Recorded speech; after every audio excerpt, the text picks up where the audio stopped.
how to log in Discord account. Let's see over here.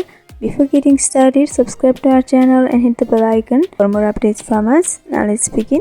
So the first thing is you need to open up your Discord application on your device.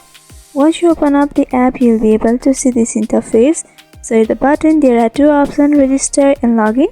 Since we are trying to log into our account, simply go for login and you'll be able to see the text boxes over here. So in the first text box you have to enter your email or username or phone number, and in the second text box you have to enter your password associated with your Discord account. If you forget your password, then you can go for forget your password option, where you'll be able to reset your password, and once again you can log into your account. You can also use a password manager for entering your password easily. So tap on that and enter your informations. Once you're done, you can go for login. So before that, you need to confirm that you are a human. So simply go for confirm over here. And you need to solve some of these pictures over here. Go as per the instructions. So right after that, you can see my account has been logged in.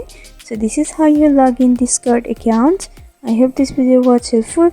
If you have got any queries regarding this video, then you can mention down below in the comment section. Thanks for watching.